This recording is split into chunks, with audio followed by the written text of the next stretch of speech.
And we are live, man. Good morning, good morning, good morning, good morning, good morning. Welcome back to another episode of the Blitz Podcast, man. Week 4. It's actually currently live as we speak because we have the very first Dublin, Ireland game going on right now between the Vikings and the Steelers. Nobody really cares about that game, but it's Hey, on. hold on. Did you pick the Steelers? Did I pick the think I Steelers? did. Yeah. I need to check to did. see who you did. I did pick the Steelers. They up right now. I need to check who I picked. What I didn't do was take Jalen Warren out my lineup against you, so you probably about to win this week. Yes, Lord. Just get. I like wins, dog. I like wins. I like championship Man, belts. listen, man. Once they start getting into these international games, the lineup start getting jacked up because who waking up and then they don't be doing these designations in time enough to let you know. So it's just like it is what it is. But Justin Jefferson got me 17 right now, so he holding it down. He holding it down. What's called DK Metcalf got 28 points. But good morning. Good morning, man. We are back, man. We got 4 squares. It's your boy Chris. Brittany's here. Corey's here. Mel's here. We got a decent little show. Shut up, Yeah, Mel. she made it. She made I it. didn't even see her. She made it. We're gonna ignore the top. Where Britne? Hey, Britne. Keep I going. did not even see her right there, man. Lord have mercy. She got her. She needs some glasses, and she'll be having her full Velma from Scooby Doo on with that bright ass orange. But shout out to Britney, man. Shout out to Britney, man. Real quick. That's what to put on real quick. I was like scrambling. But we got a decent show for you guys this morning, man. Just to kick off your Sunday, man. Get you ready for football. It's gonna be a good show. It's gonna be a good show. Fire show, man. I don't know what you're talking about. Decent. It's gonna be a good show. Good show. Heck yeah, it's gonna be a good show. It's gonna be a good Sunday today too. It's a great Sunday of football. Before we get into it, man, how was your week, man? How was your weekend? Everybody doing all right? Everybody good? I should be asking you the same thing, man. Man, I went to the Padres game last night, dude. It was lit, bro. Did you get beer? Quick, did you drink quick. Beer? I didn't because I was driving. Hold on. Why wasn't I invited to the Padres game? Because it was my coworkers. It was. Oh, okay. Wow. It was. Okay. Listen. So fuck me. You're not good enough. No. Not Roger that. You're not good enough. No, I'm a secret. Evidently, I can't be. He can't be seen with me with his coworkers, man. I'm a secret.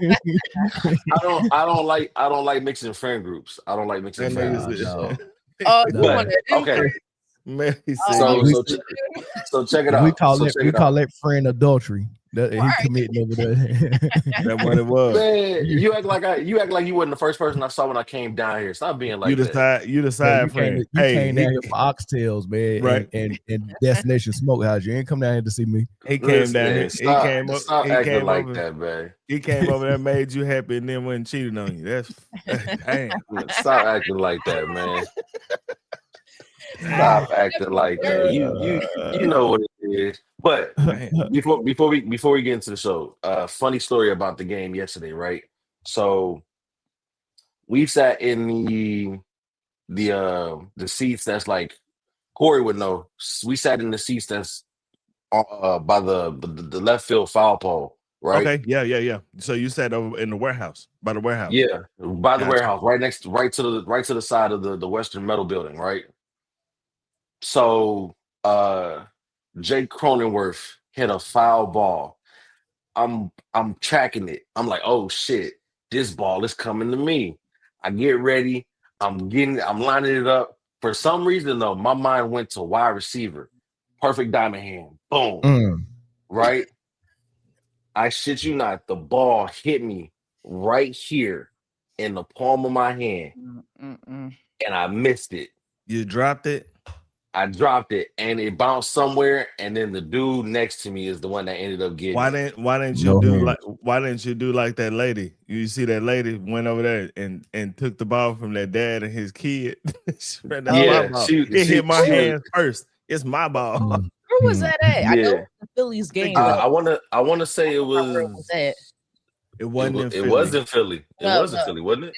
No, it wasn't in Philly. Because trust me, I don't think she's Oh from. no. It was the Nationals game. It was in Washington. Yeah. But yeah, because whatever team it was came down there, bought the dude, bought the kid a Yeah, it ball, was a because it jersey. was You know, they Phillies. bought It him a was whole bunch of Phillies. stuff. Yeah, it was Phillies fans, but at the Nationals game. Yeah. Yeah. No, So she's not from Philly. I checked because she didn't get a too liking here in Philadelphia. No, How you gonna she's snatch it from a kid? Like, yeah, no. took that ball from a kid. And that kid got to learn somewhere.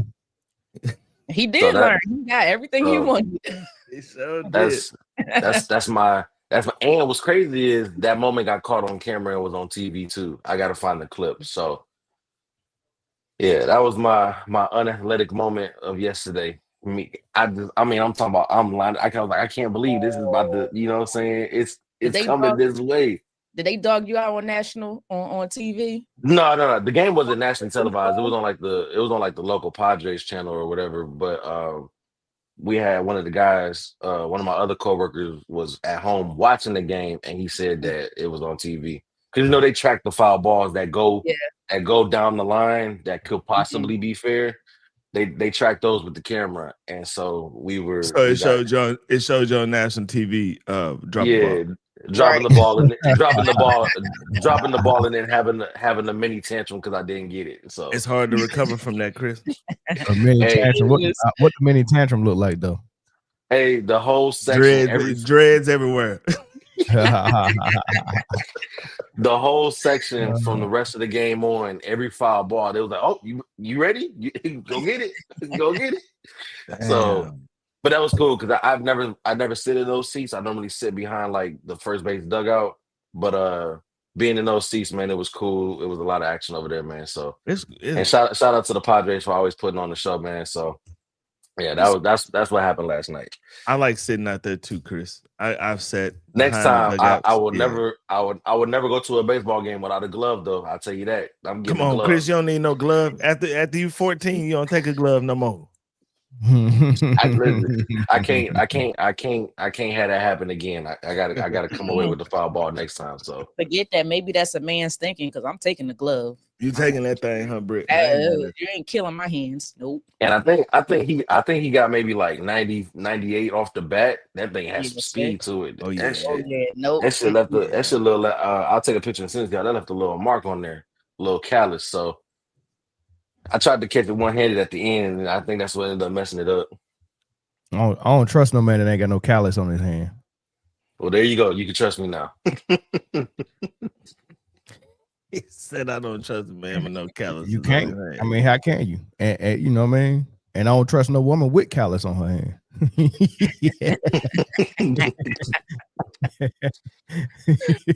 All right, but anyway, man, let's get into it, man. So Thursday night, the for the majority of the game, Seahawks was kind of doing what they wanted with Arizona. Kyler Murray couldn't really get anything going. Ended up putting together a little late rally. Almost got in there and was able to pull off some theatrics, but Sam Darnold in Seattle ended up coming away with the win. It's actually a more tight race in the NFC West than I expected it to be this season. Why? Especially with a lot of these division games coming out early. Well, first off, didn't expect San Francisco to be 3-0. Although they're barely beating who they're beating, you got to respect that they're 3-0. Arizona was 2-0 before they lost to San Francisco. Now they're 2-2. Seattle is back to what, 2-2 as well, or they're not 3-1, are they? No, 2-2. So 2-2. There's no under 500 team right now. Seattle's 3-1. They're 3-1. Okay, so there's no under 500 team in the NFC West, and I thought the NFC West was going to be one of the most uncompetitive divisions this year in football. It's early. And then we got another division game next Thursday with the 49ers and the Rams on Thursday night. So it's getting a little hectic over there, you know. So but what you guys see in the game?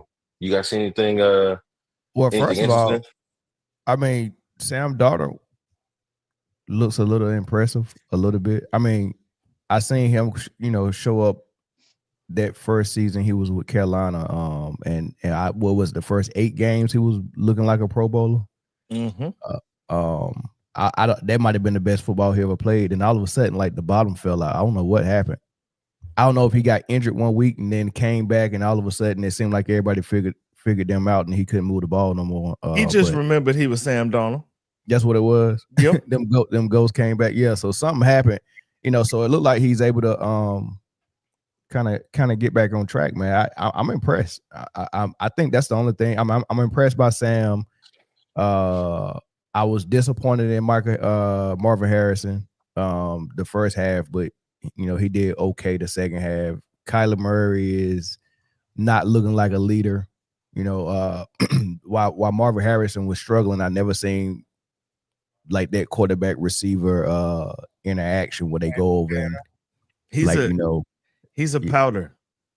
Yeah, Kyler Murray is a powder. He's a you can tell that he is an only child. He runs around and he pouts and he goes and sits by himself, and that's just him. You know what I mean? Like he doesn't.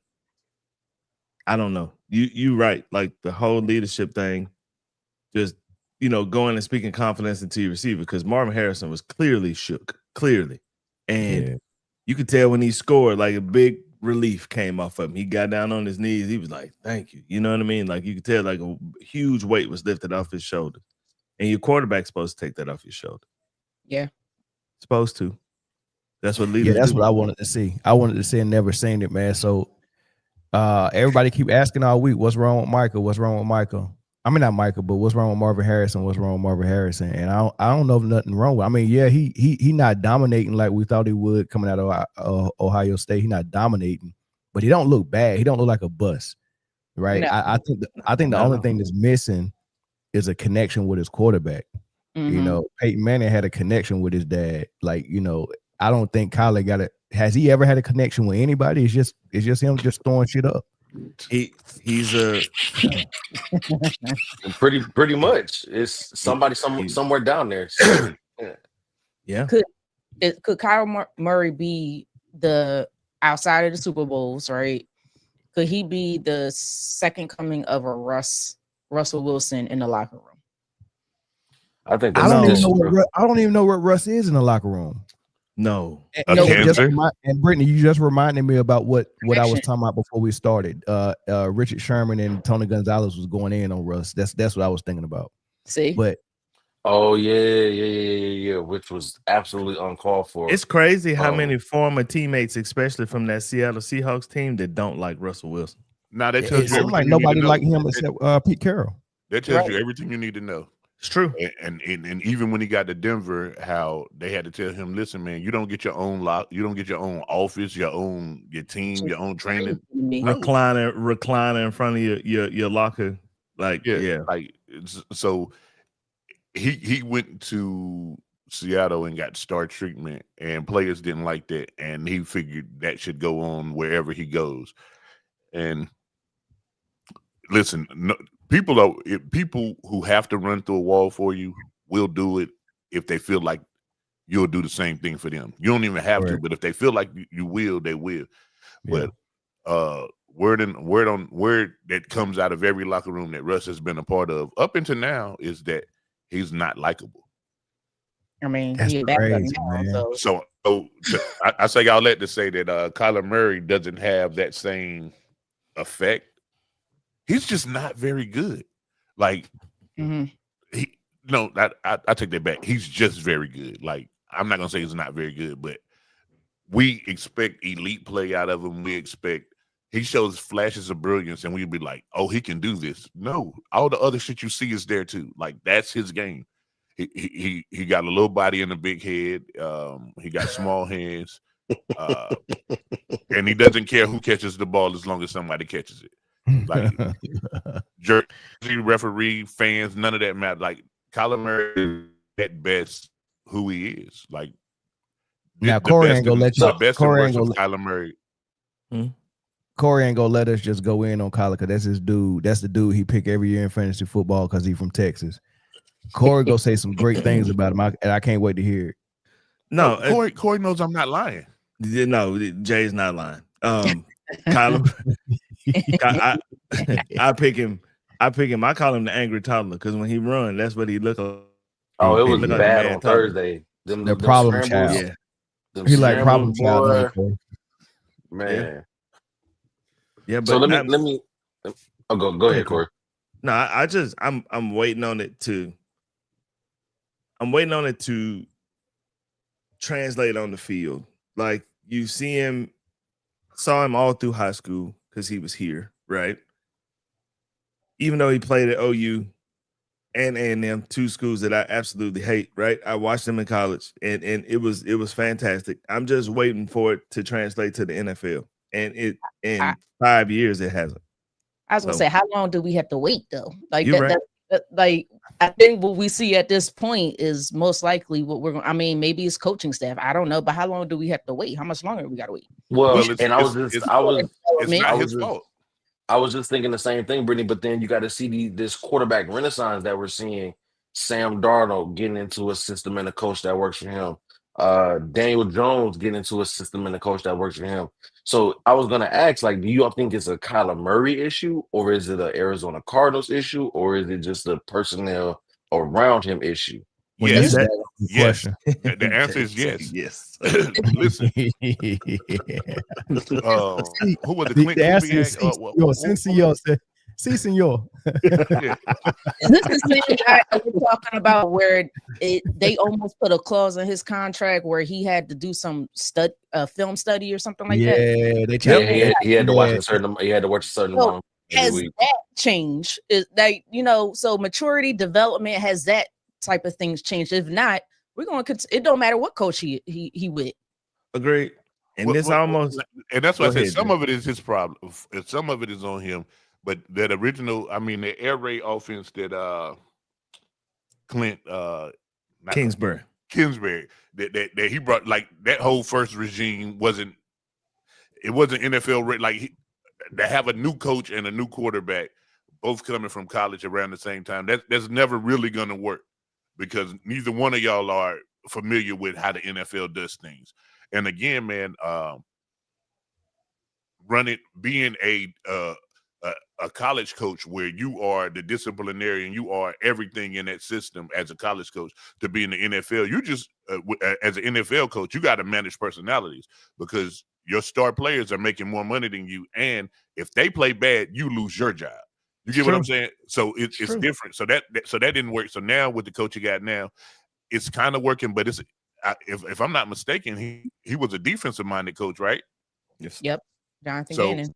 Yeah. So they still haven't really gave him Kyler Murray with a Sean McVay or with a it's 100 guys that Kyler Murray we could see the best of Kyler Murray. It just had to happen. So I wouldn't say throw it away with him. Chris, you alluded to it. Sam Darnold, Baker Mayfield,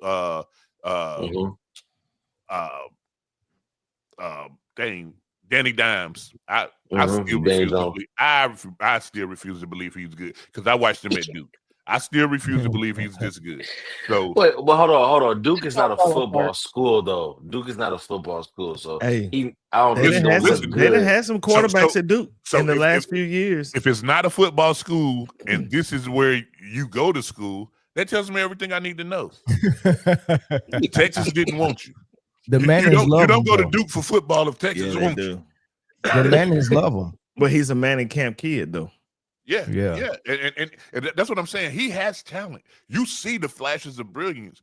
Like no one's ever took the time out, and maybe he doesn't study film because he don't have to. In college, you really didn't have to study film. Your OC and your head coach will tell you, "Hey, listen, this is what we've seen." They have film sessions or whatever, but it's like study hall. This ain't college, baby. This ain't college. Yeah, but remember, he got in there with a college coach. They came in together, right? Yeah. Kingsbury may have been there for a year or two, but I know he may have been there for a couple of years, but I know he absolutely wanted Kyler Murray. Yeah, but so what I'm saying is but Kingsbury had him in college too for a minute, right? He may have had him at A&M. Jay, you might be right. Yeah. So that's why he wanted that. It was his guy. So again, we just gonna run the same system that we had. I don't. You tell me what I need to look for. I don't have to make audibles at the line. You tell me, look, man, go out there, man. 14's gonna be down there. And when he got there, you know, it's the tail end D-Hop and Larry. So I could throw the ball to those guys. It's true. Or in their vicinity and let them make a play on the ball. And so all this full circle to Marvin Harrison Jr.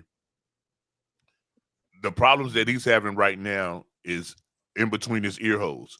Like it's all mental. And once he figures it out, that who is his vet on offense?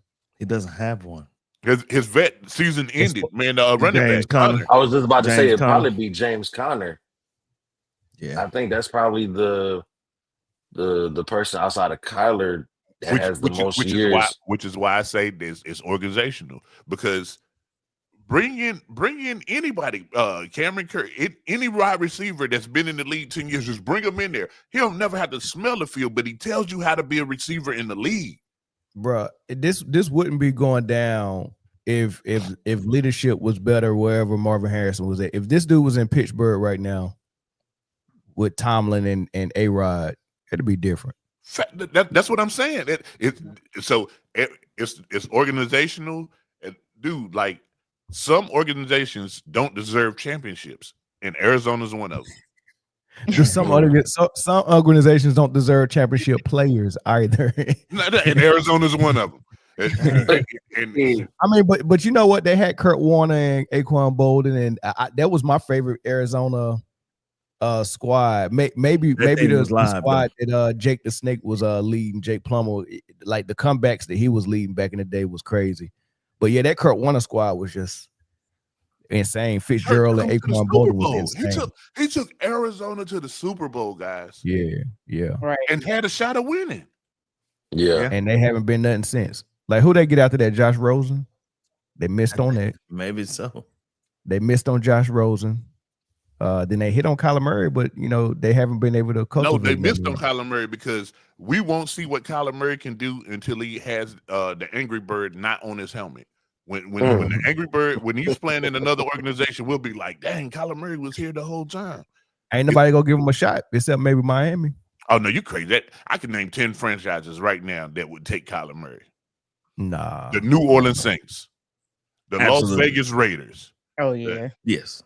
But that's worth that. But that's a lateral movement for Kyler. It might even be a step backwards.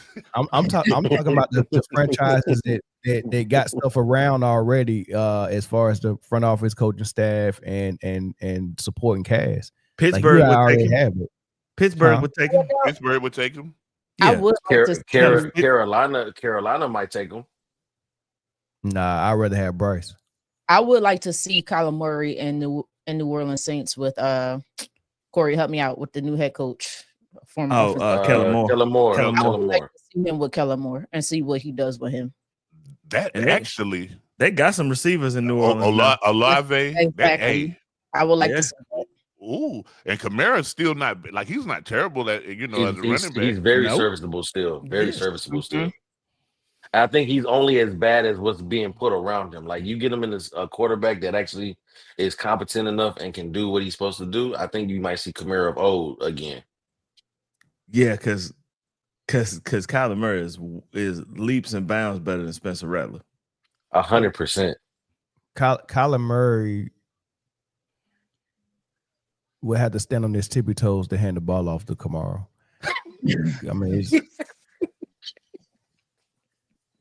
I mean, I see fumbles. Stand on his tippy toes to hand the ball off is crazy, bro. The first pair of cleats with heels on the back of them.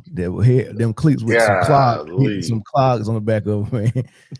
Now, if you said he was in Baltimore and had to hand the ball off to Derrick Henry, I'd agree with you. But come on, man, Kamara ain't that tall. So they said Kyler Murray is 5'10", so he's probably really 5'9". He might be like 5'8", 5'9". Yeah. Okay. Yeah, that's why he keep his hair long so they can measure from the top of his hair. But on the other side, man, what are you guys seeing from Seattle? Is this just like good scheduling so far, or are they actually, surprisingly putting something together? They play good. They defense, playing good boy. football. Listen, man, we gotta. They got a two-headed monster in the backfield. They do. We got to stop this, guys. Listen. No, Jay, hold on, Jay. Before you get on your soapbox and try to trash them, listen. The defense is nasty. They got a two-headed monster in the backfield with Charbonnet, and that might not even be how you say his name, but I want some wine. No, it's Charbonnet. It's Charbonnet and Kenneth Walker. Yeah. Yep. You said it right. Kenneth Walker. I mean, they're the type of guys to stay healthy as well, and they can run between the tackles. And then Sam Darnold's playing pretty good, and Jackson and Jimbo. I'm saying his name ring as well. Hey, listen, he's the truth. Yes, the man another Dallas Texas project. But here's the problem with them, man. Like, they're winning close games, they're winning good games, man. But listen, they in dog fights with dog shit. You understand me? They are in dog fights with teams that won't be around at the end of the year, bro. Nah, I can't measure them like that, man. I mean, because they could be losing to them dudes. I'd rather win in a dogfight with them. I mean, it's really good teams that get in dogfights with bad teams. You lost to San Francisco. They have the health report that I have right now, and I'm currently on dialysis. How did they lose that game though, Jay? Was it a bunch of turnovers, or did San Francisco actually a really good game winning drive by San Francisco. What's my boy name? Brock Purdy. Brock Purdy. Yeah. Brock it was in a dog fight with dog shit. They but Jay, they're not beating themselves. They're not turning the ball over. They're not giving up a bunch of points, a bunch of yards. You know, listen to what I'm saying. Pittsburgh. We don't even know what Pittsburgh is right now. But at the time, 21-6 right now. That's what they are. Dude, and listen, in one of my fantasy leagues, I made the brilliant decision to sit DK Metcalf, and he's going off. I want to break everything that I own because he never sit DK. He gonna at least get in the end zone once. No, but prior to this, so the toss-up was between DK and JK. And JK been hooping. He been balling. JK who? Dobbins. The running back? Yes. Yeah, they are my flex. It's my flex. Yes. JK been balling, though. I wouldn't start J.K. Dobbins if he was my only running back. Shout out to Kid Gravity and Beyond, man. What's up, big dog? Ain't no way. But what I'm saying is Pittsburgh, at the time that Pittsburgh played, they was two Rodgers real bad interceptions and a guy that don't know the rules of kickoff away from losing that game. Then they just beat Arizona, who everybody just said, hey, what's the problem in Arizona? And the answer is yes. What is the problem? But how are they playing though? How do they look? How are they playing? No, that's what I'm saying. So you alluded to it, and then they blew out the Saints, who exactly they haven't really played anybody. So I believe they look good against bad teams. So I want to see what they look like against good teams. That's all I'm saying. All I'm saying is let's just wait before we say Seattle could be a playoff contender. They can do this. But right now they're beating the teams they're supposed to beat. Let's just wait. That's fair. That's very fair. I just wanted to say that they was in dog fights against dog shit. This language that Kid Gravity is typing in is unique to a certain part of the YouTube street, y'all. B1 is black first, right? B1 Night Rider check in. Pittsburgh is making me money right now. Thank the Most High. I can speak that language. Did y'all get that? Y'all didn't get that. Okay, my bad. No, that's dope. I like that. That's pretty legit. I like when kids speak YN. It sounds like that dude on I can't even remember that show. The dude to put an R on the end of everything. C-Nova. Yeah, he got a song got this cold. It's probably one of the hottest songs on the radio. That boy Mel loves C-Nova, boy. Hey, C-Nova, that dude, dog. Hey, but to Jay's point, Week 5, the Seahawks play the Buccaneers, so I think that might be their first real test. It will be for sure. So Buccaneers playing some football. And Chris Godwin is back. Right on time. They just lost Mike Evans though, and I think that rookie in Tampa Bay is going crazy. The running back. The wide receiver. The receiver. Oh yeah, yes, he's nasty. He is going crazy. So remember, Chris, he was the man at Ohio State before the young dude showed up. Yeah, for sure. He was. Yeah, but he was him, and Baker is getting them involved early. He had 2 touchdowns in his opening game, and he's keeping them involved. And he was key in that comeback win against the Falcons.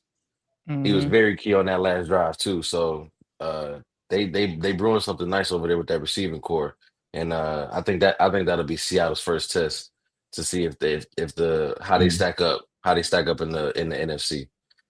But that was a perfect segue actually. Speaking of Tampa Bay, getting into some of these week 4 games today, man. The battle of the 3-0s out there in Tampa, man. Philly and Tampa going at it, man. Mayfield and Jalen Hurts, man. I think it might actually be a pretty good game, honestly. Without Mike Evans, I don't know. Britne, what you think? I'm back and forth. Tampa seems to be the Eagles' kryptonite. And I do have to be mindful that the last couple of years, last year he was missing AJ, Devontae Smith. I think Lane Johnson wasn't there. 2 years ago, he was missing AJ, and was it Lane Johnson not there as well? So he was missing some of your horses. But Todd Bowles and that daggone defense, it's like they get what Jalen wants to do and what this offense wants to do. Especially, we always play them early when the Eagles are still trying to figure out their identity and which way and how they want to play. On paper, you would probably think without Mike Evans, I think Baker is questionable. Most likely he is playing, of course, but he's hurt and whatnot. You would think on paper the Eagles probably take this, but the way the Eagles have still been trying to figure out what they want to do on offense is interesting. It's interesting to me. Oh, geez. It's just like, I want to say the Eagles might not win this one. But did you pick the Eagles, though? Damn. I did pick the Eagles because they have A.J. Brown back. And if they play how they're supposed to play, like they did in the second half of that Rams game, and not the first 2.5 quarters with that offense, and I agree with Drew Brees, the offense just looks boring, then I can't see how, you could lose this one. But the Tampa Bay is the Eagles' kryptonite. I'm gonna be completely honest with you. This is the kryptonite. Looking at the season stats so far for the 2 quarterbacks, it's a lot of good football being played. And a lot of quarterbacks across the league, honestly. It's not that many interceptions in the league so far. A lot of these quarterbacks have some good ratios. Baker got to throw it to your wideouts in order to get potential interceptions. This is true, but I think it can also be taken in as the sign of taking care of the ball, and you can see the two different sides of this coin. Jalen Hurts is picking his spots. Baker Mayfield is a gunslinger, and they're both taking care of the ball very well to start the season. So I think the defense will take a back seat. I think this actually might be a shootout. I think Tampa is gonna kind of start running it up, and Philly's gonna have to take the top off to keep up. I think Jalen Hurts finally unlocks the rest of that offense, and you gotta it's gonna be a back and forth shootout. I think the defense is. I sat the Philadelphia defense this week. I was like, I can't do it. Listen, all 3 of those aren't created the same way. Tampa Bay played week 1. It was Atlanta who just got boat raced by the Carolina Panthers. And then they played the 0-2 Texans. I mean, the 0-3 Texans now, who can't get out their own way. And then they had a barn burner with the Jets, who haven't won a game since probably before Christmas. These are facts. Man, the Eagles are gonna win this game by 2 touchdowns. Dang. I hope so. Yeah, they might. Ew. Somebody Hold get on. Ann Andrews off my TV. Oh, she like a Focus and I up, know she focus got up, makeup focus on. up, Why she look focus like a up, bird focus like up, that? focus up, She always focus have up, look focus like up. she always have look like a falcon. But they in Scotland or something like that, man. Everybody's supposed to look like that over there. I almost Focus jumped up, out my focus. skin when I seen that lady on that screen, man. If they don't go on somewhere with that. Focus Sheesh, up, that was focus horrible. up, focus. Jay, I'm with you, and I hope that you are right. But the way those first 3 games went, and I don't know if I could even put this really on Jalen. It's just some of those play calls and play designs. To me, when I go back and I look at certain things, like you have these routes by the receivers and they're running right into where the zone defender is sitting, and I'm just like, and I seen AJ Brown run the same exact route over and over and over again. I think it was like a 5 or 10 yard in breaking route, and the zone defender is sitting right there. So I'm just like, Jalen can't throw it there, because if not, he's going to get picked off. So my issue right now is I just need a little bit more creativity for this offense. I feel like the Rams game kind of forced it out of them a little bit more, but really it was, AJ, go do your thing. We need we got to come back in this game. Like they had to force it down the field to come back, to make a comeback. We not going, unfortunately, those games are not going to happen. That is a rarity in the NFL, where you're down, what was it, 26-7 in the third quarter, and you come back and win. That's not going to happen every single week. So I need a little bit more creativity, a little bit more diversity within the run routes, and I need to see it this week. This, to me, is going to be the week where it needs to be shown. So I'm gonna defend Philly a little bit for you, Britne, because I know you've been a little critical and you want to see the creativity, but they got a team that they built with the best running back in the league. They got a good O-line, even though they lost the best center that they've ever had, to retirement. They still got a good one now, and they still got a good O-line. They like to push people around and run the ball. Their quarterback utilizes the read option, and he's a threat to run as well. So running the ball is the foundation of their offense. But they did go out and draft a great receiver out of college, and then went and traded for another good to great receiver in AJ Brown. So they got those weapons as well. But how do you reconcile that? Do you try to have a balanced attack, or do you just push people around with the run, because you also complement that with a daggone great pass rush and a good defense with your front four or your front five, right? So if they're playing the game of field position, take care of the ball, run the ball, stop you on defense, and just take our opportunities when we get them, I like that. We've seen Baltimore and Pittsburgh have defenses like that in the early 2000s, late 90s, and teams like that. I mean, Trent Dilfer took Baltimore to a daggone Super Bowl. So with Jamal Lewis and a great defense. So you don't need to sling the ball. You get more turnovers slinging it like that. It's not about, for me, it's not about slinging the football, like, going crazy with it. That's not what I'm saying. But what the first 3 games have shown you and how the defense is playing, they're stacking the box. And in our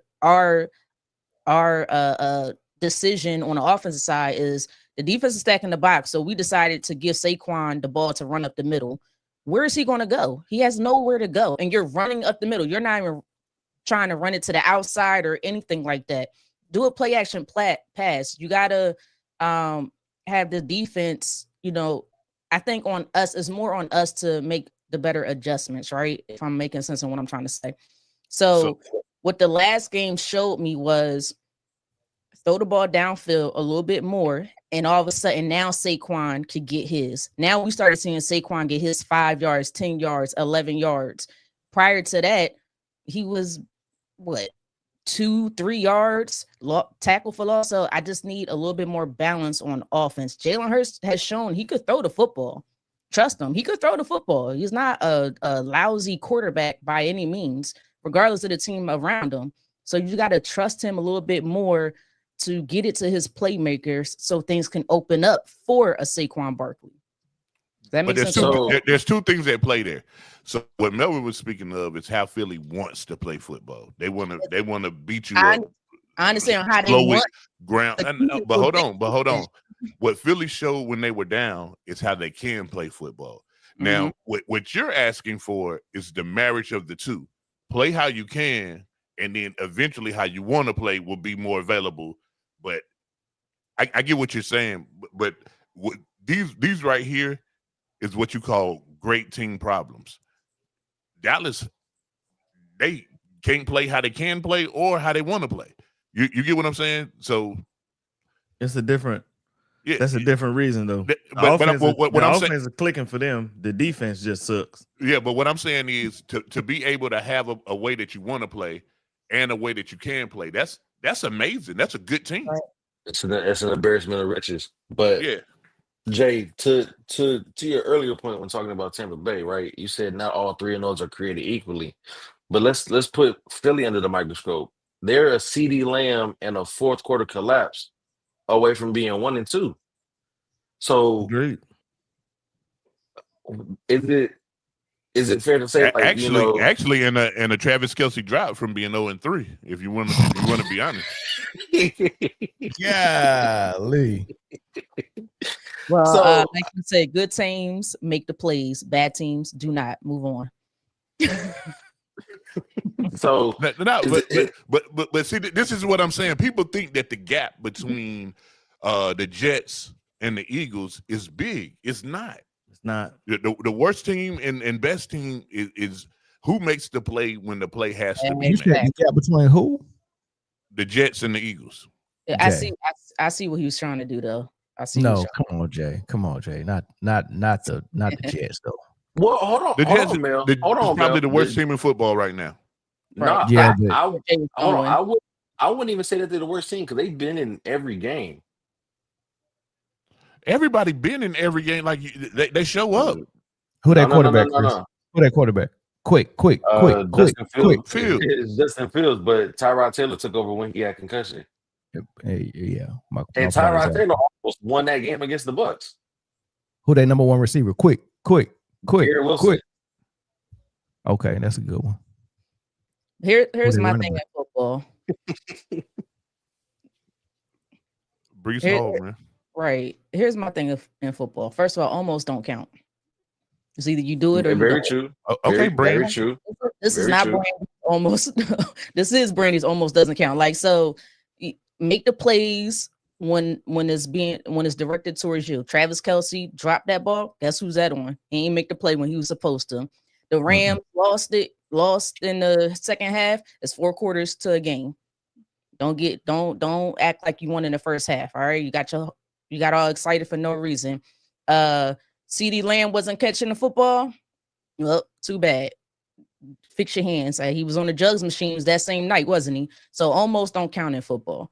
When you had the opportunity to make a play, make a play. That's what the Eagles did. That's how they became 3-0. And I agree. You have to take advantage of, whatever the other team is giving you. So shout out to Philly for being able to do that. And, you can't really play the what if game when it comes to the NFL, but it's just like you got to be able to see like, okay, Philly is 3-0, but they're not the 3-0 that I feel like they could be, if that makes sense. I agree.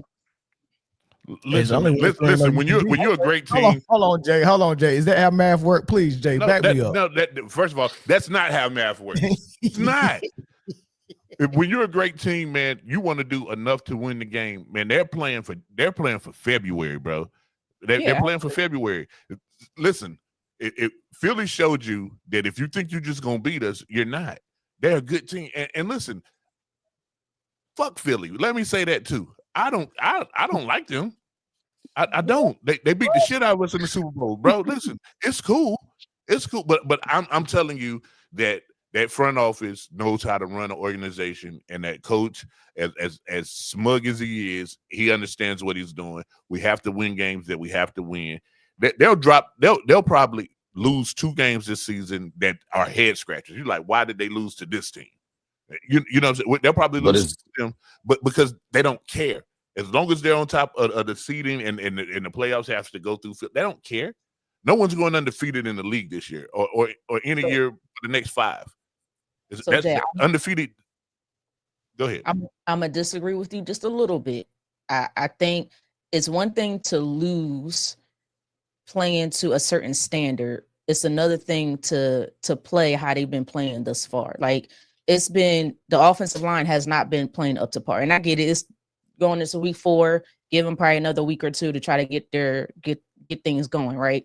But the way they've been playing just hasn't been up to par, I guess you could say, or up to their standard on how they can play. So, and I think that's a big yes. They want the main goal is to get into February, but See, the problem that y'all have right now is a good problem to have. You have a brand new play caller who isn't used to calling games. He's calling plays right now. Over the season, he'll start calling games. So if you're winning right now with your play caller only calling play by play, oh, it's 3rd and 17. What do I supposed to do here? When he learns to call the whole game, I don't care. This is how we're doing. This is the game plan, and we're going to call the game plan. At halftime, we'll make adjustments. Listen. Right. That things will take Philly doesn't have one problem that you can't fix right now. You get what I'm saying? So even the way they're winning, none of their problems are not fixable. Like you can look at certain teams right now. We have an offensive line that's not really protecting well. I'm not worried about the offensive line not protecting well because they're gelling together. Each game looks a little better. It's trending in the right direction. You get what I'm saying? So that's not a not fixable problem. You only worry about problems that you can't fix. Like, let's say you're a team and you don't have a pass rusher, and you used to have an all-world pass rusher. You can't fix that problem. Shut up, That problem's going to be there all year. Huh? Shut up, Jay. No, I'm just saying any team. Any team, you know. That's funny how you went to that team. Twice. Hey, I'm an Eagles fan. I like it. I'm just saying about every team right now early in the year has problems. Some that you can fix, some that you can't. You know what I'm saying? Like, so right now, Baltimore problem is they can't stop. They can fix that today because we can't run the ball. You fix that problem just by playing who's on your schedule. Right. So next week they might have a problem. Go ahead. Yeah, I'm glad you. I'm gonna go ahead and switch because that's the next game I want to talk about. Kansas City and Baltimore, man. You got Kansas City who got a much needed must win, although they scuffled a little bit through it against the Giants, and you got the Ravens coming off of an absolute masterclass on Monday Night Football against the Lions, man. First off, I want to ask y'all who needs the win more. Who wants to go first? This is easy. We do. We do. Kansas City Chiefs needs this win more than any game on television today. No one needs to win a football game more today than the Kansas City Chiefs. Bottom line. I think that's the little bit of fan talking because I disagree. Do they need to win by record? Yeah, sure. Maybe even no, it's not by record. It's by everything else. It's by everything else. Listen, Baltimore's playing in the division that they can lose the next 2 games and still win that division, blowing away. I'm with you. Pittsburgh but Cleveland, they can win their division. Listen, the Chargers are 3-0 and playing the Giants. So the Chargers are 4-0. The Chargers enter today 4-0 with a bye, pretty much. We've already lost to the Chargers, and we're 1-2. We have to win this game. Listen, if we don't win this game right here, do I think we'll still make the playoffs? Yes. Will we win the division? Probably not. We need this game to win our division to keep up with standards. And we're getting some help today. We're getting a phenomenal rookie, and Jalen Royals coming, and we're getting Xavier Worthy. He'll probably be there mostly for decoy. But here's the thing: we not only do we have to win this game. My booking pick this week, we're gonna win this game. Boy, your booking picks be horrible, man. Shout out to my guy out there in the Bay Area, man. What's up, big dog? I'm 100. I'm with you on that. But here's my perspective on it. I look at it as who do I think can overcome a 1-3? Well, it'll be 1-3, right? Yeah, whoever loses will be 1-3. Right. Who I think has a better opportunity to overcome a 1-3. And I think when the Chiefs get all their people back, I think they have a better opportunity to overcome that. Yes. When you look at it from a division standpoint and from a standing standpoint, yeah, the Chiefs might need this a little bit more than the Ravens. But to me, the Ravens have something to prove more than the Chiefs do, right? They got to show me something, because every time they go up against a good team, they fumble the bag. Like they don't. It's never been like this before though, Britt. Like that, their defense, like it just overnight got horrible. But and why? I don't know why. I don't know why. It's the same people. Coach supposed to be more of a defensive minded coach. Supposed to be. But how many years do we have to go through this with the Ravens though? But it's always been the offense that holds them back, never the defense. Defense is what keeps them in games. But this defense that they playing right now is terrible. Couldn't stop water.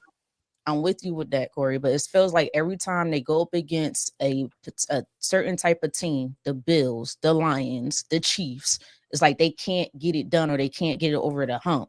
So if you blowing out the lesser tier teams, but when it comes to the top tier teams, you don't do what you're supposed to do. How am I supposed to look at you every single year? Is playoffs just our goal at this point? Like you go to the playoffs every year. To me, you're sounding like the Sixers in the NBA. We go to the playoffs, we're good. No, now it's time. You got to get to that next level now. But this is how you show me. This is how you show me. And you go against a hurt team. The way that defense is playing right now, they ain't going nowhere. Well, then that's on. Then maybe we got to talk about a hardball conversation now. Ooh. Maybe it's a hardball conversation that we got to get to now. Something's got to give. It can't happen the same thing over and over and over. You haven't been to a championship. She ain't wrong. Yeah. She's not wrong. Sometimes, and he could go to another team right now and change that team around, but maybe his voice has grown stale in Baltimore. And maybe Mike Tomlin's voice has grown stale in Pittsburgh. Sometimes a change is good for both parties. I was about to ask, do you think that some of these coaches, I think the both coaches you just named, Harbaugh and Tomlin, are the longest tenured coaches with one team currently. Do you think that these coaches, these organizations feel like it's a loyalty clause? You've done so much. Each coach has gotten them at least one ring. So you've done so much, and you've got this stellar playoff record. We make the playoff almost. Well, Chris, you got to correct your statement. Not at least one ring. It's exactly one. No, Mike. No, I'm saying like both of these coaches at least have one, because John has one and Mike has two. Mike's only got two, right? Mike's got two or one. Was it Bill? Pittsburgh got 6. Bill Cowher has one. Mike Tomlin has one. And Chuck Noll has 4. Yes, I think it was Bill that got before. Okay. Mike. I thought so. Mike the only one Tomlin got was Willie Parker running like crazy, and Big Ben throwing that daggone touchdown pass. They beat the Cardinals. They beat the Cardinals. They beat the Cardinals. Yeah. I keep forgetting. I keep thinking about the Super Bowl against Green Bay, and for some reason I keep thinking Pittsburgh won that one. So my apologies. Okay, so they both got one ring. I think they both put in 18 plus years with the same team. Yeah. So is it a loyalty? Like, okay, man, yeah, we're getting to the point where we're not getting past a certain point, but we just can't. We don't have it in us to be like, all right, you got to go. We're waiting for you to be like, okay, I'm done, or what is it? Nah, all of that is fine, but when you think about Philly had to make that tough choice with Andy Reid, and then the rest is history. Thanks, Philly. So I mean, I can think we got 2 Super Bowls after that. So yeah, I mean, it worked out for both people. It worked out for Andy Reid, and it worked out for Philly. Like just sometimes it's time, man. Like, sometimes it's time. But you also can't be scared just because they got you one. A prime example, like Jay said, Philly, Doug Peterson got you one. They moved on to him. Moved on away from him 2 years later. 2 years later. 2 years later, after he won you a Super Bowl. So you can't be scared. Cowboys got rid of Jimmy Johnson right after they won the Super Bowl. Right. And so we saying 18 years, or how many? I don't know how many years it's been since Harbaugh won his Super Bowl in Put it like this: Joe Flacco didn't have gray hair. Joe Flacco didn't have gray hair when it happened. So 2012. So 13 years of, this might sound crazy, of mediocrity. I was thinking the same word, Britne. I was thinking mediocrity, because once you have a standard and then you don't get back to that standard, you're now, mediocre to your standards. You get what I'm saying? So like you haven't been back to a championship game. You haven't been back to a Super Bowl. You make the playoffs and then you take the rest of the time off. Like you're satisfied with over 500 record and making the playoffs. You're satisfied with division titles. And that's never healthy. When you get complacent and start being satisfied with just division titles, I think that like Jay said, the relationship is getting stale and a change needs to be made. Yeah, we're satisfied with our quarterback winning regular season MVPs instead of trying to go get that Super Bowl MVP. Like, come on. Sorry. I'll say it. I don't think it's necessarily I don't think it's Lamar Jackson being I don't think it's Lamar being obsessed with going for individual awards. I think that it's a bigger issue that needs to be addressed, and it could be coaching, that he has these fantastic regular seasons, Think about the last playoff game they played in. They were absolutely phenomenal running the football all season, and you drop back Lamar the past 40 times. Yeah, like it doesn't. That's coaching. It doesn't make sense. It's a coaching issue, and you can't make these coaching mistakes against these teams, because these teams get to the playoffs for a reason. There's a reason that these teams are there. You see a Buffalo, you see a Kansas City. These teams get to the playoffs for a reason. Now is not the time you have 18 weeks to figure out what works. And then this winner go home at that point. So the playoffs is not the time for you to be trying to switch things up because you're scared or you're afraid of what is on the other side. With so far the last few years has been Buffalo and Kansas City. You can't be afraid to stick to what works, because that's what got you here.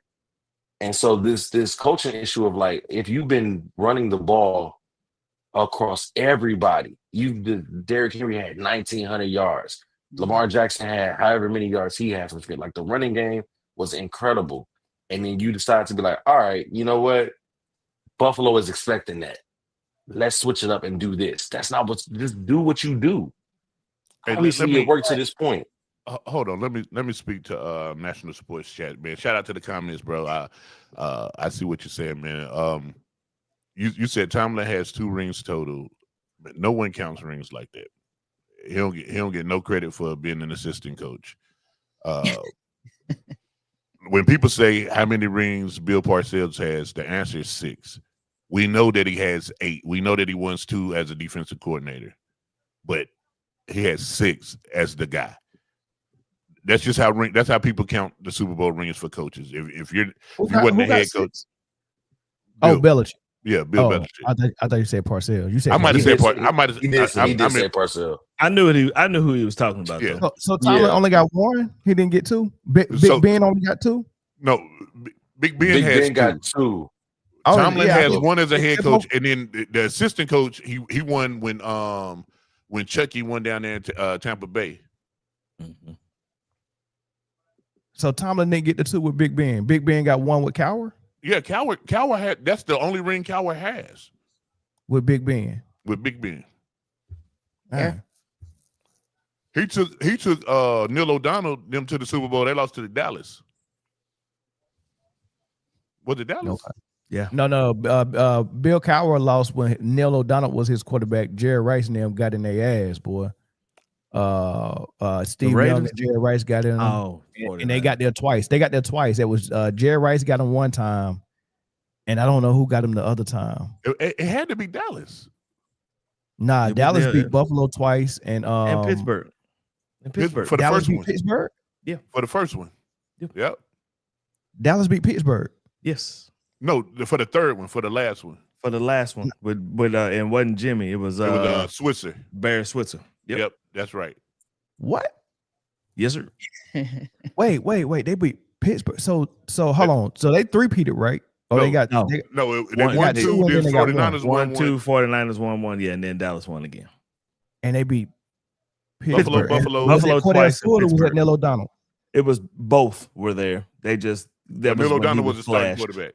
Yeah. So Neil O'Donnell lost to Steve Young and Dallas. I don't know if he lost to Steve Young. I don't know if it was Steve Young or not. I don't know. Okay. No, I think Steve Young got his first Super Bowl by beating. Shit, it might have been Buffalo. No, they beat Cincinnati. I think they beat not Cincinnati, the Chargers. Yeah, they did beat the Chargers. And then I think Steve Young because Steve Young got Chargers. It was the Chargers. Yeah, I watched that one. Yeah, that was my first. Troy Aikman. Yeah, that was my first Super Bowl party.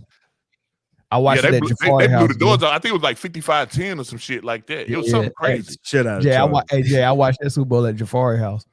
That was our first Super Bowl party. We went and got Doritos, Bing dip, and all kinds of crazy stuff. Shit, that's yeah. Bean dip is wild to be eating as a kid, bro. Or either way, don't eat bean dip. So real quick before we move on to the next one, just give me keys to win for both sides. What's the key to win for Baltimore? What's the key to win for Kansas City? Stop the run. Oh, I like when Corey did a good keys to win for Dallas on Cowboys Speak yesterday. I like when Corey do keys to win. Let me hear that. I want to hear Corey. Baltimore, and then we just go drown Britne. I don't want to hear nothing else from Britne. Damn. What is going on? See, no, always gets on me because I don't talk enough. So when I do talk, now he got to drown. No. You're talking perfect. I'm just hazing. That's all. I'm just hazing. Hey, Gainwell hooping today, by the way. And I just traded Gainwell to Corey and he benched him. I tried to tell. I said, Corey, this is the starting running back from Pittsburgh, dog. They're going to him end zone twice, and you getting the doors blowed off of you right now too. Oh yeah, because Curtis got BK Metcalf. Yeah, but you could have got 30 points from Gainwell, but he on your bench. Well, hey, it is what it is. Some people just like pushing it down to the side for no reason. Wow, here we go. Anyway, Corey, what's your keys to win for both of these teams, Corey? Baltimore's gonna have to play defense. Mm-hmm. Like they gonna have to stop something. You know what I'm saying? Like you have to stop something. And the one thing that might save them is Kansas City struggles to run the football. So you got it. And for Kansas City, Patrick Mahomes got to be Patrick Mahomes. You get a couple weapons back today. You know what I'm saying? Let's become Patrick Mahomes again. But that offensive line is gonna have to block too. They got to keep him protected. They got to. Mm. But if Baltimore can come out and establish some sort of defense, like I feel like I'm talking about the Cowboys too, just establish some sort of defense, and then Kansas City can let Patrick Mahomes do Patrick Mahomes things, man. You in store for a good football game. But if both teams continue to play the way they've been playing, that shit gonna be boring as hell.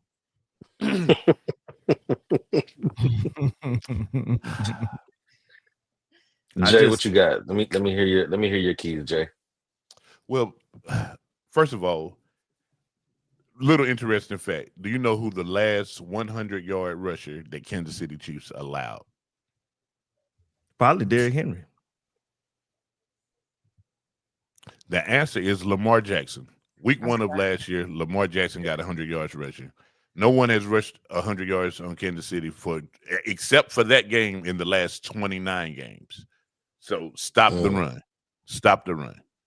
Continue to stop the run. You'll be fine. Make Baltimore be air happy, because anything can happen when the ball's in the air. So make Baltimore be air happy. That's part of Kansas City's keys to victory. The other part is very opposite of what Corey said. Let Patrick Mahomes be your quarterback. I don't need to see my quarterback having to play hero ball to get something going. Listen, keep 15 clean and stop the run. You can win that game. Baltimore, this is how you win the game. Let Lamar be Lamar. Okay, you want him to be a pocket quarterback. Sure, he's showing you that he can be a pocket quarterback. Listen, stop that. That shit's not winning games. Let Lamar be Lamar. It's not the fact that their offense is playing bad, Jay. It's their defense. Let Lamar be Lamar. Let him throw the football. Let him run. But if your defense can't stop a damn nosebleed, then hey, you're gonna lose football games. It is what it is. In a shootout, I would choose Lamar over anybody except for one guy. The unfortunate part, I would choose a gun in the shootout, but the unfortunate part is the guy that I would choose happens to be on the other side. I think we're going to try to put the ball down the field. Tyquan Thornton is amazing. He looks really good. He's getting his timing with Pat, and Pat's getting Xavier Worthy back. And all preseason, just Jalen Royals' kid has showed up in a way. All three of these guys are sub 4.3 speed. Understand what I just said? I gave you three guys who runs faster than 4.3. Throw that pill, Pat. Throw that motherfucker everywhere. First and 10, throw it. Listen, I think it's over. He gotta have a little bit of time to throw it down the field. Also, Coach Andy, Big Red, we're friends. Baby, take that number 10 jersey off of Pacheco. Sit his ass down. Kareem Hunt. He should be your running back. Pacheco, take that same number 10 and go to Miami and bring Cheetah back. It's cool. We can do that. That's fine.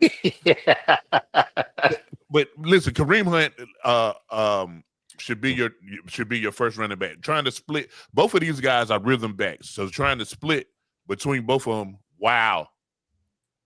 Welcome back from suspension. I just seen it too. They just gave up a big play. Yeah, welcome back from suspension. Trying to split touches between two guys that need the ball to get rhythm to get going isn't working. So you have to choose one between the two. And one of those guys is a 7th round pick, and the other guy is Kareem Hunt. So, and I'm a Pacheco guy. I'm just saying it's not working right now. Yeah. Ain't nothing working in KC if you want to be real about it, man. I think it's over. I think Kelsey's done.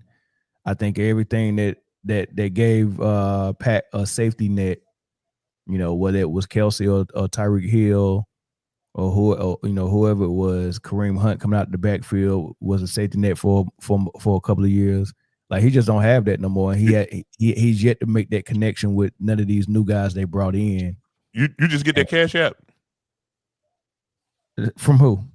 Nobody, because no one's paying you to think, bro. Listen, it's not over. It's not over, man. Wow. Nah, it's over, man. You can't you can't catch lightning in the bottle twice, man. Once it fizzes out, it fizzes out, man. I don't think they recover from this. I don't, man. They just gonna be slightly above average for probably the rest of the time here in the league, man. He peaked early, man. He was the Fonz in high school, the cool kid in high school. I don't think Fonz got nothing on the college campuses. I be laughing at people who forget that there was a whole decade in between Tom Brady's Super Bowl wins. Yeah, that's different though, man. That wasn't lightning in the bottle. That was just good daggone football. What we have ain't lightning in the bottle. We have an all-world quarterback who's broke every record. Y'all had Tyreek Hill, somebody that nobody could guard because of his speed. You had a quarterback who had a freaking arm, who played razzle-dazzle.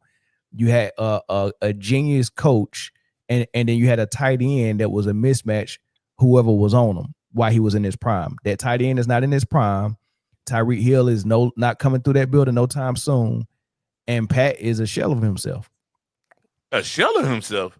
Yeah. This man had 669 yards, 3 touchdowns, no interceptions. That interception ain't on him. Sounds like the ghost of Matt Stafford to me. That interception ain't on him. And whilst his number 1 and number 2 receiver is sitting in street clothes. Shell of himself. Stop racing. Dude, number 1, number 2 receiver he's not had since Tyreek left. And comparing Tom Brady and since Tyreek left, all he's done is went to 3 straight Super Bowls. I've seen Tom Brady. How many, Chris? Switch it up so many times, man. How many straight Super Bowls? What's the goal? What's Tom the goal, Brady Chris? has. Listen, hold on. Let me finish this, Jay. The goal is to make it to 4, right, Jay? Well, here's my thing, and you compare them to Tom Brady. Here's the difference between New England and Belichick and Tom Brady. When they switched it up, they didn't look this bad. They still could do what they do, and they did it so many different ways. Hold on, I'm gonna tell you. When Tom first got there, he was a manager. The defense was stout, right? The play calling was really good, and Tom Brady just took his shots and whatever. And then if the game was close, he was able to do something late and drive them up the field for field goals. All right. When they started getting rid of that secondary they had, when they had daggone Rodney Harrison, and when they had Ty Law and Lawyer Malloy and all these dudes started retiring and getting traded, that team started looking different. And then we seen them bring in running backs on that last leg like Corey Dillon or Antoine Smith. And the run game was very important. Then we seen him use receivers like Deion Branch or whoever the heck that was. Then we seen him come in with 2 tight end sets with Hernandez and Gronk. Then we seen him come in with Moss. I've seen him do it in so many different ways. Pat Mahomes seemed like he can only do it when he had that prime tight end that was unstoppable and that prime receiver that was the fastest on the field. Well, here's your fallacy. That receiver's been gone. He's won 2 Super Bowls without that receiver. Yeah, but we know in both of those Super Bowls, Jay, this dude got questionable calls to extend plays and series and drives in the playoffs in 3 straight playoff games for him to make it there. And we know they was playing like shit before Taylor Swift got back in there and brought millions of fans where the NFL felt like they needed the help and cheat for the Chiefs. Like we know what we know we watched bad football all season from the Chiefs, and then Taylor Swift came and everything switched up. We know that. No, dude, we've won games in different ways. We've blown out teams. We've been in dogfights. Here's the thing. Listen, success breeds hate. Cool, I get it. That's cool. That's cool because with having guys that can't make an NFL roster anyway, anywhere else, Mecole Hardman, MVS. This guy took them as his 1 and 2 receiver, and Tony, and went to Super Bowls. Here's the thing. You said Patrick Mahomes is a shell of himself. In the last 3 years of playing football, he's had worse than dudes that people said Jordan used to guard at wide receiver, and he's went to 3 straight Super Bowls and won 2 of them. And this year,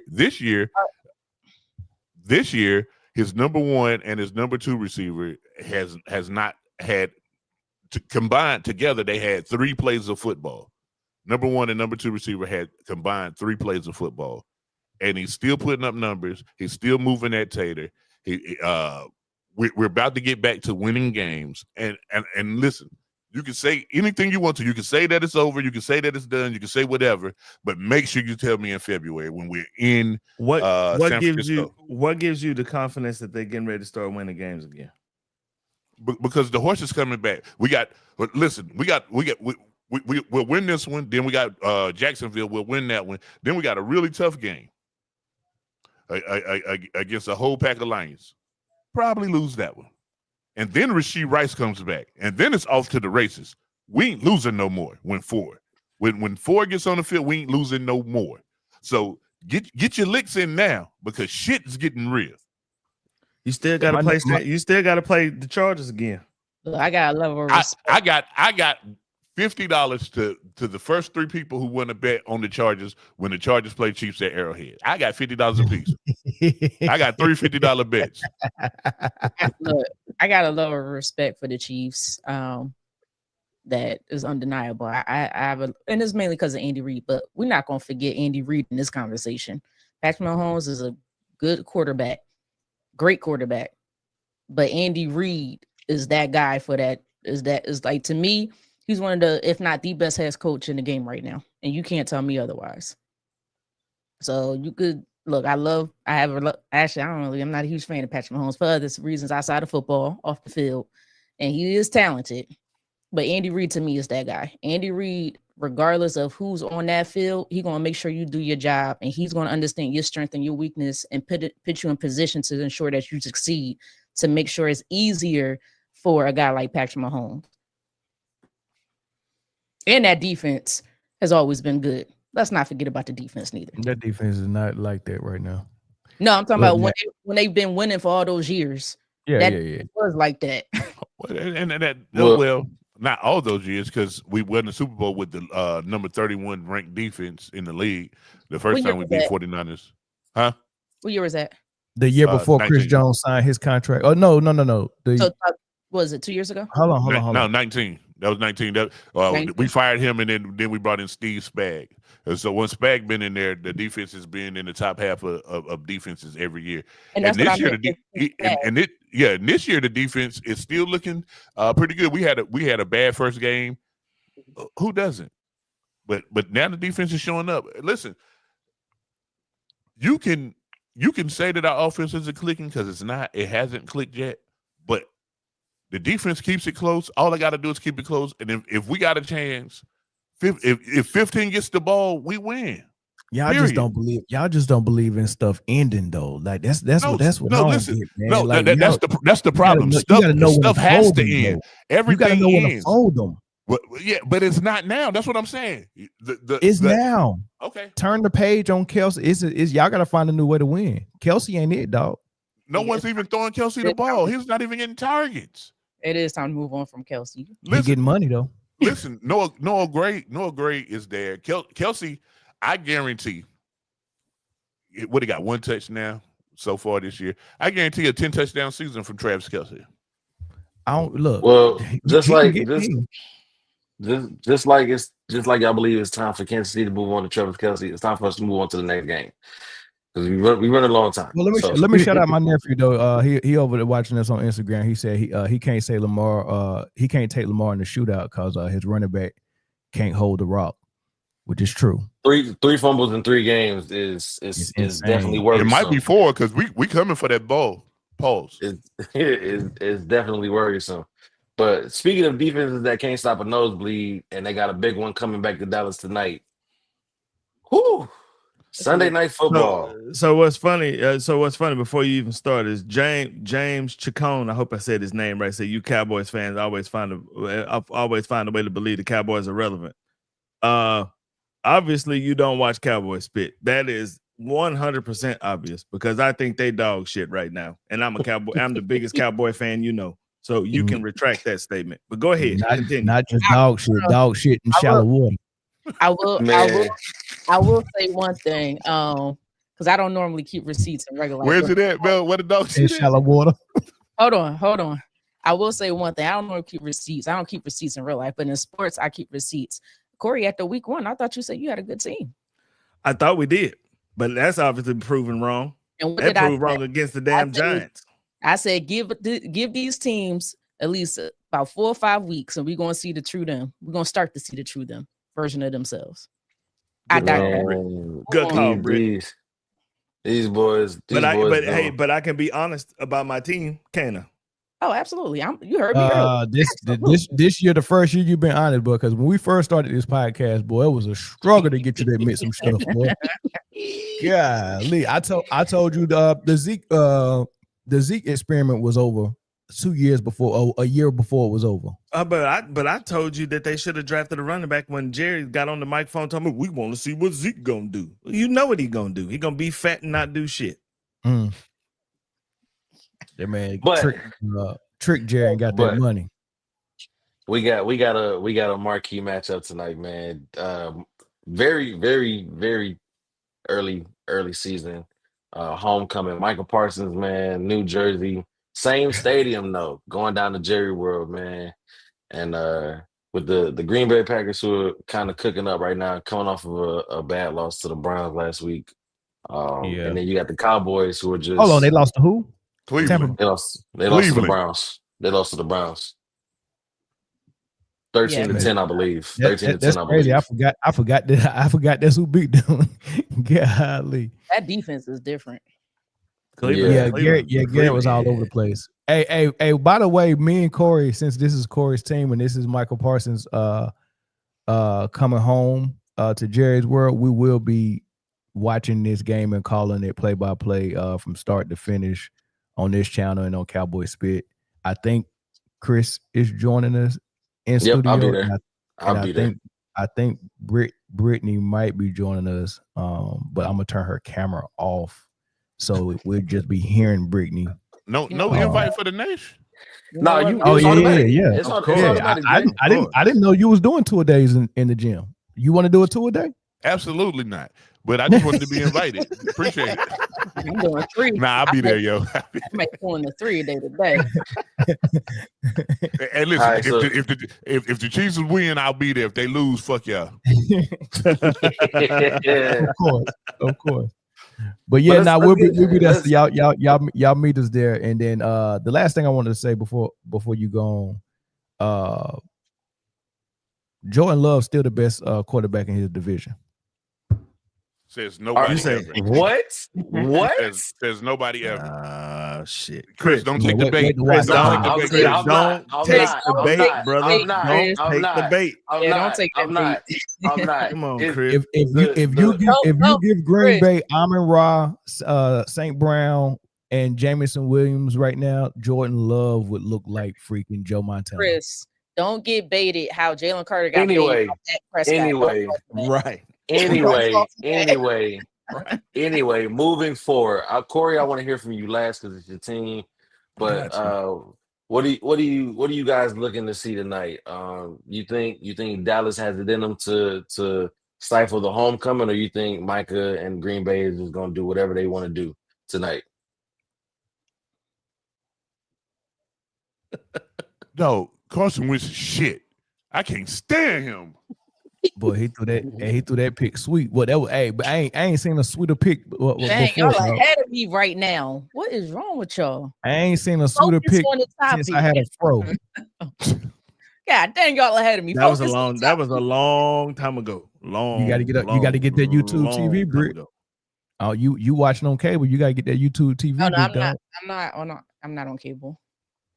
What you watching on? Can y'all focus up? We got 20 minutes till kickoff. Don't say you pirating right now because Trump listening. You don't do that on Trump's internet. You're so stupid. Listen, can't we got 20 minutes. Can y'all focus up? I ain't missing no red zone today. Hey, go ahead. Since they don't want to go, I'll go. The Cowboys don't stand a chance tonight. Sheesh. I think they'll try though. I think they'll. They try. They're not going to put up no fight. You don't think the emotion have them energized at least the first half? No, because 3/4 of the fans in the crowd gonna be Green Bay fans, strictly because of Micah Parsons. But because of Micah Parsons. You know they're not gonna let that boy get no sack though, right? And you know he gonna be pressing. If Dallas is smart, they gotta know that Micah Parsons want to get to the quarterback really bad, and they got to use it against him and do some draw plays and let him just overplay coming off the edge. Well, and just run on that side. You get what I'm saying? Right. His weakness, his weakness is that he comes wide on rushes and he leaves a natural run lane. But the thing is, though, is that if your defense allows Green Bay to go to score 21 straight points and you down 21-0, you're not gonna run the ball. That's the whole key to it. You need to be able to establish a run game in every game. The Cowboys have established a run game, but you need to be able to run the ball throughout the entire football game. And what that means is your defense is going to have to show up and you're going to have to play good defense. But as long as they keep playing that bullshit ass cover 3 and receivers are wide open at Hut, you know what I'm saying? Then you can forget it.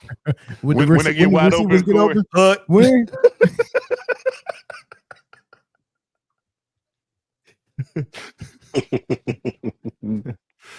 that's a receiver's dream. That's a receiver's dream.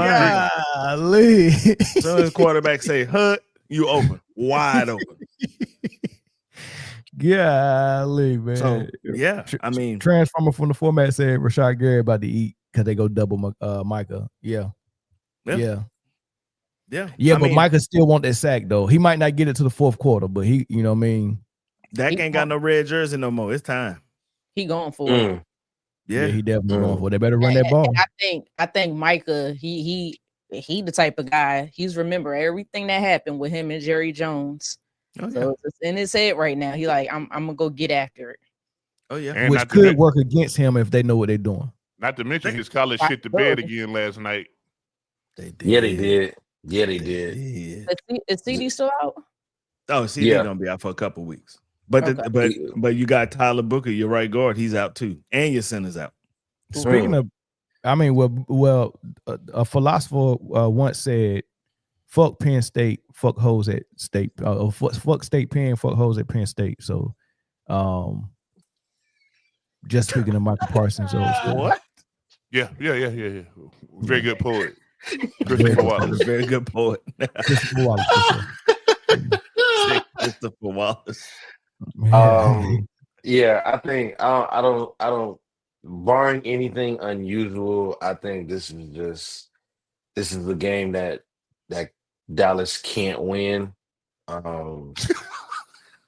It's gonna be awful, and the only it being on thing on primetime makes it so much worse because everybody gets to see this dismantling tonight. Chris, the only thing that I hope is that the Cowboys can keep it respectable. That's what I hope. If you lose by 14, they will at the beginning. I think the emotions will be so huge. I think at the beginning it might end up being a blowout, but it's gonna be a slow blow. Pause.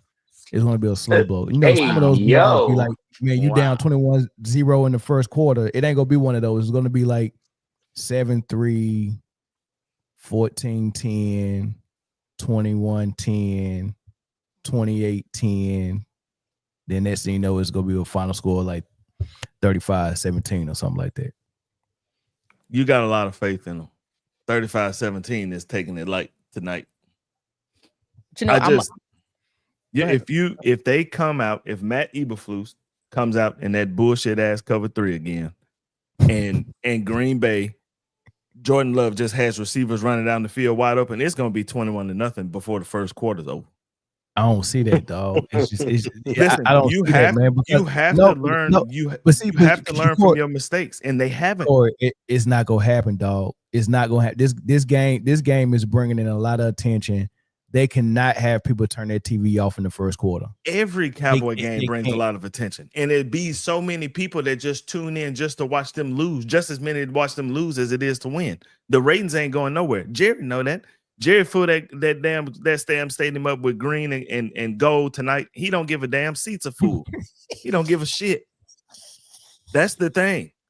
You got this bullshit ass defensive coordinator with this bullshit ass defense, and you gonna come in here and play this sorry ass cover 3 and have Donovan Wilson playing your deep third, and that Green Bay tight end gonna be wide open all game. Watch, wide open. You gonna be like, damn, I hope so. Open. I hope so because I got Tucker Kraft in both my leagues. I need him to have an amazing game. Chris, you playing me this game and it's over. You might as well give it up. Mel, if you smart, you start Jordan Love tonight. Hey, I was this game is not over. This game is not over, Mel. Trust me. I'll say this. Who do I have winning this game? Green Bay. I got Green Bay as well. Just to reel it back in just a little bit. Although I do think Green Bay will win, I do want to see Jordan Love continue his development and not do what he did. I think was it the last game? That was not. And some this is a great bounce back. I'm trying to help you out, Corey. And some decision making that he tends to fall into. So I do think it's going to lean on Jordan Love a little bit just to make the right decisions. But you got Josh Jacobs to help you out. So, did you see how Caleb Williams looked last week? He looked all right. Ben Johnson rubbing off on him. Mm-hmm. Oh, no, the Dallas Cowboys. I hope the Dallas Cowboys gave him damn what do you call it, the route tree practice. That's what he gave him. It was right down the field, wide ass opened up. That shit was Hey, why we talking about greatness, man? Shout out to Billy Blanks, man, with the Christian rap album he just dropped called Faith in Motion, man. Y'all go check out Billy Blanks' album. No. The Tybo dude? The Tybo dude? Tybo? Yeah. Oh. Okay. Anyway, anyway, we running a little long time, so we're gonna have to push our NFL best defense talk to next week. Okay. Cool. But let's what's Mel's favorite word when it comes to this pick'em league? Separation. No longer separation. Ooh, look at man. That look like some separation to me. That look like some separation to me. Look like you got 3 games on me. Yeah. Who you picked tonight? You picked Pittsburgh in this first game? I did pick Pittsburgh. Okay, well, hey. Yeah. So as you can see, man, those are the standings right now after week 3 plus a Thursday nighter. Your boy is holding it down in first place. Britne kind of sneaking through there. A couple of games behind me in second. I messed up. And then I messed up on that Lions Ravens game last week. Hey, y'all better start watching the injury reports. No. Let me tell you, I'm gonna be straight up because I know we don't have a lot of time, Chris. I went with the Ravens only because I knew they needed it more. I said, you need this game. And they fumbled the bag again. Yep, literally. Here's the thing. I spent all last year at the top, man. You did not. First off, you was not going to get that lie off on Sunday. You was not going to get that lie off on a Sunday. You did not spend all last year on top. Here we go with the Chris Jones whining. Go ahead, Jay. The lowest I dropped was second place last year, guys. But you did not spend all year at the top. That's the top of the leaderboard. The top of the leaderboard is 1. Okay, so who finished there last year? You finished first, but you didn't spend all year there. So did I not spend most of the year at 1 or 2? See, you moving the goalpost. Shut up. Anyway, moving on. So here's the thing. This is what I'm doing this year. I'm a run in the middle of the pack and then charge late. That's all I'm saying. I'm just giving you. Yeah. I'm giving y'all what I'm doing. You're gonna run in the middle of the pack and end up how the Chiefs did in the Super Bowl. Keep going, Chris. Hey, listen. So we didn't get a ring last year, but I got a belt. So that it didn't matter. Oh my God! See, here we go. Here we 2 years ago as well. So let's go. 2 years ago, we got a ring.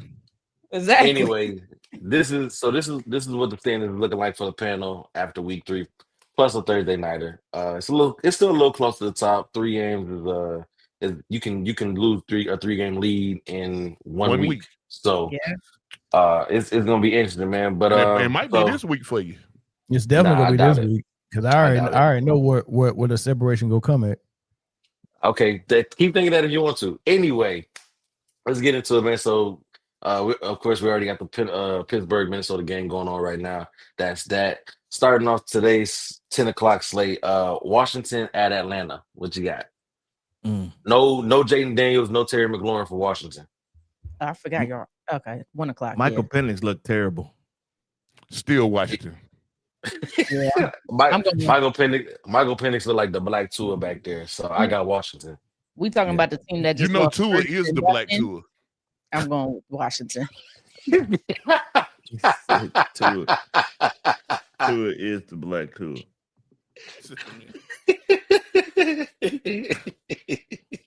Wow. Anyway, Mel, who you got? Hold on, which game we on? I was distracted by this compliment from D hashtag frequency. Thanks for the compliment. We did do good on that GOAT criteria. Which team again? Which game? Commanders Falcons. Commanders Falcons Commanders. Okay. It don't matter who's at home. It don't. Saints Bills. Not the Saints. Really? Listen, here's my key. Here's my key other than the Saints. Here's my keys to victory. When you see Saints, click the other box. It doesn't matter who's there. Just take the S off of the word, and that's your answer. Yeah, they back to the paper bag ain'ts, man. In the words of the famous poets, Destiny's Child, Bills, Bills, Bills. those are famous poets. Yeah. Next game, Chris. Let's go. There's Browns at Detroit. Detroit Browns. Oh, We'll lose. Detroit. I got Detroit. Yeah, I'm going Detroit. Yeah. Move on. That's unanimous. Move on. Panthers at Patriots.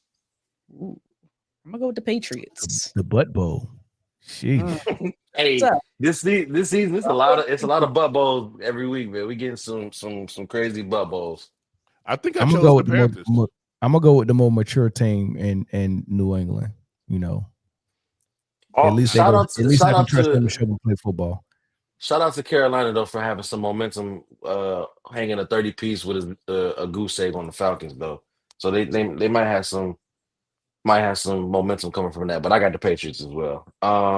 Chargers versus Giants. If anybody picked the Giants, you're sick. Yeah, I picked the Panthers too. By the way, I went and looked. Good, Jay. Good. I like it. Separation. Nah, hey, Panthers actually might win that one, but I got the Patriots. But Chargers at New York Giants. Jackson Dart getting the start. That's the storyline there. Jackson Dart getting the start. Chargers.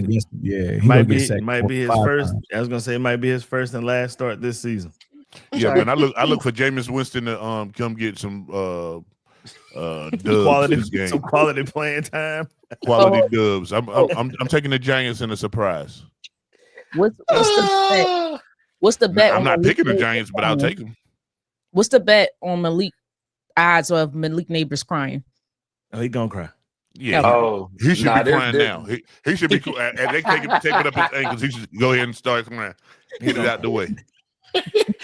I think a helmet or a tablet will be thrown on that sideline today. For sure.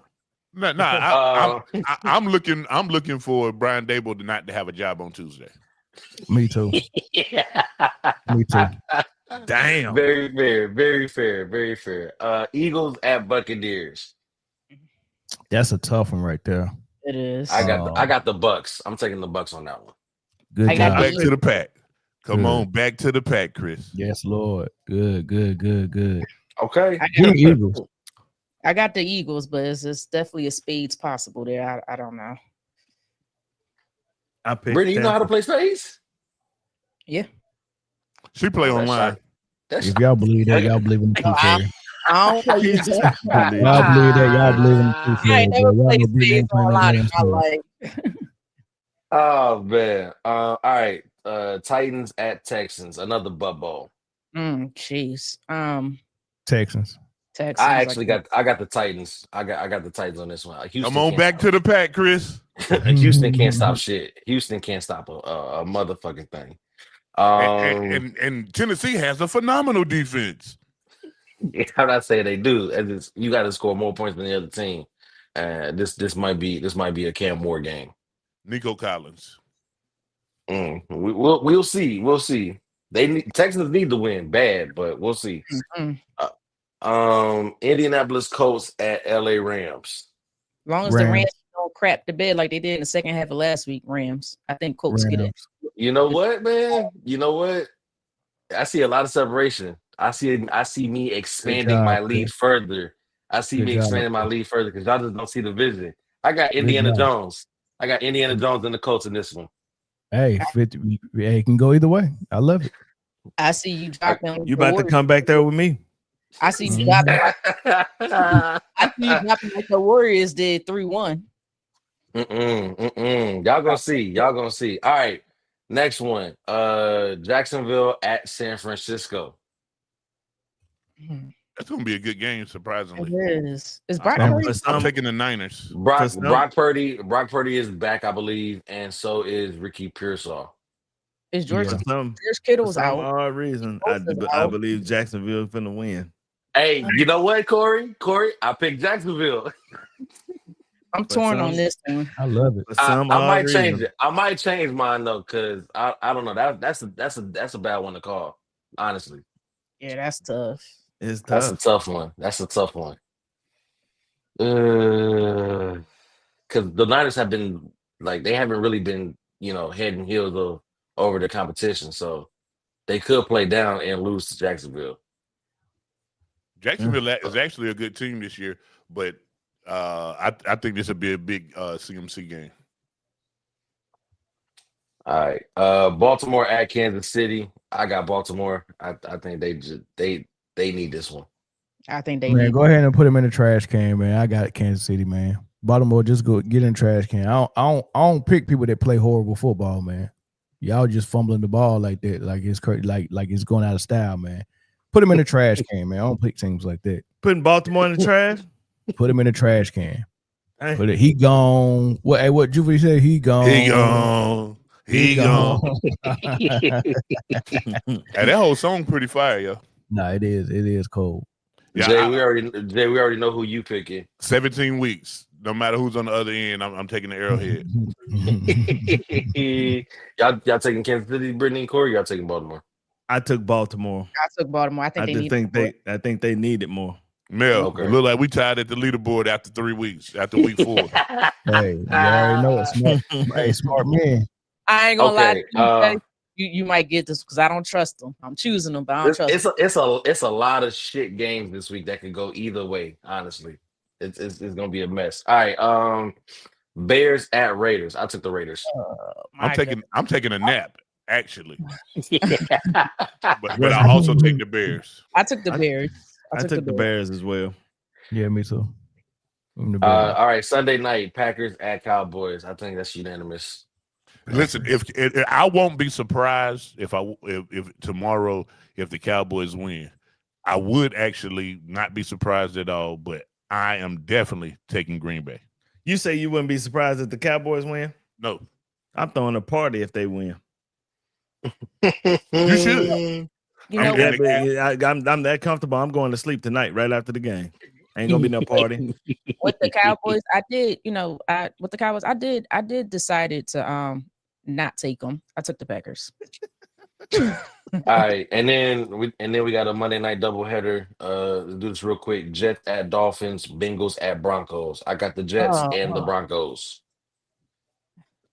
I got to know why they got 2 games on Monday and both of them ass. Right. Mm-hmm. I took the Jets and the Broncos. Yeah. I took the Dolphins and the Broncos. Yeah, give me Miami and I don't trust Tua. The team in Denver. I'm never saying them. He said the team in Denver. I don't trust the Jets after not remembering Cam Newton was a quarterback. I don't trust Yeah, that CTE is sitting there real nice. Who didn't remember Cam was a QB? Tua. No, what did he say?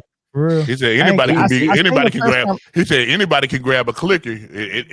Not anybody can be a quarterback. So while y'all sitting over there with your clickers and stuff, remember how hard it is to do that. Nah, he didn't forget he was a quarterback, man. He was just saying he's on the sideline, watching it film. You know what I mean? He knew that, dog. I heard the press conference. No, stop. Okay, we won't stop it there. End of the show.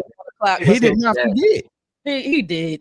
You can't. That if he didn't forget, that comment was in poor taste. So it's best that he say he did forget. Sheesh. I would rather be in poor taste. All right, I'm gonna get my snacks for the game. All right, y'all. Right at kickoff, man. So go watch your favorite team or go watch Red Zone and have a good day, man. We will be back. Hold on. Little NBA breaking news. Free agent Al Horford has committed a multi-year deal with the Golden State Warriors. Yeah, we knew that. Mel, you called that a while ago. Yeah, they've been telegraphing it. Wow, that's interesting. Wow. Hold on, Al Horford old ass getting a multi-year deal. Listen. Crazy. Crazy. I was just gonna say, Golden State is like the team now with them short nylon shorts with the pockets on them that coaches used to wear. They got a game full of delusion is crazy in Golden State, man. They're freaking delusional. Yeah, I blame Draymond. He put something in the Gatorade. The delusion is crazy, man. But whatever, man. It is. Not Jay and Corey picking Minnesota. Separation. Yeah. Minnesota should have. I forgot. Listen, I forgot how much I hate Carson Wentz. I remember now. I will never listen. What Tim Tebow say? For the rest of my life, you will never see a guy who will not pick Carson Wentz as more as me, who will not pick anything that Carson Wentz has to do greater than me. Jay, it's Sunday, so I'm seconding that testimony. Yeah. Hey, but go ahead and watch your football. We will be back for the Sunday night game, play-by-play call. All 5 of us back here tonight, man. So make sure y'all come back and 4 in the possible. 4 in the pot. 4 in the pot. Yeah, 3 in the possible because somebody camera gonna be off. 3 in the possible. Hey man, enjoy y'all Sunday, man. We'll see y'all later tonight, man. Peace.